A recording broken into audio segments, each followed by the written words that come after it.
Running back is a hard position to find, especially this season with the buys and tons of injuries we've seen go on. So here's three guys I'm going to try to get you guys ahead of the curve and adding and stashing heading into Week 10 before the games, and maybe these guys will break out. The first guy's LaMichael Pirine of the New York Jets. Pirine, he's going to get an expanded role after this Jet bye week is over, and Pirine available now in 74% of fantasy leagues. His percentage ownage went down 10 because of the bye.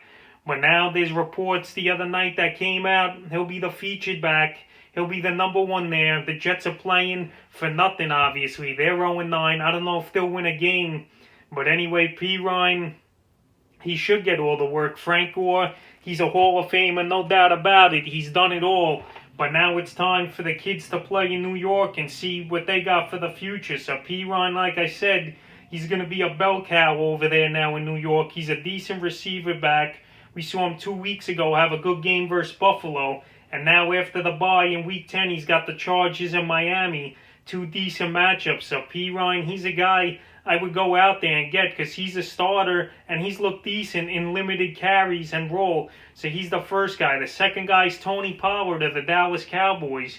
I mentioned him last week and I'm going to mention him again, but Pollard going into bye.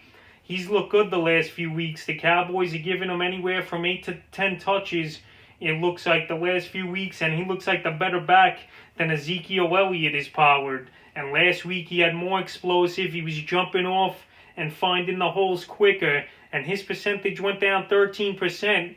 He's available in 78% of fantasy leagues, is Tony Pollard, and he's a good stash. I said it last week and I'll say it again. Zeke, he hasn't looked the same.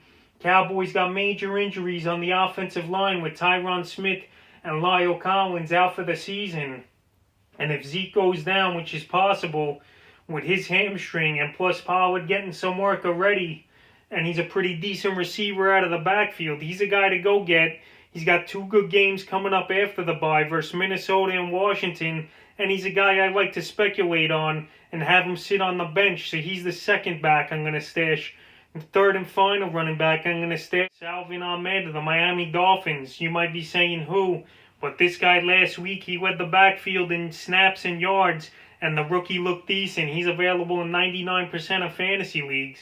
So he's out there universal. He had 7 carries for 38 yards. I said Matt Breed in my sleeper video is a sleeper, but who knows if he's going to play. I think this rookie, he looked better than Jordan Howard, who I think's washed, and he's only 25 years old, but he's going to be a short yard guy.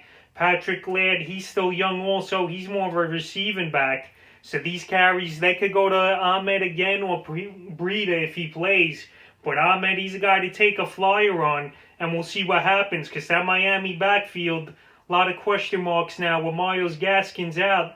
And this kid Ahmed, he easily could take over the role till Myles Gaskin gets back. So that's 3 running backs I'm going to try to stash heading into the weekend before Week 10.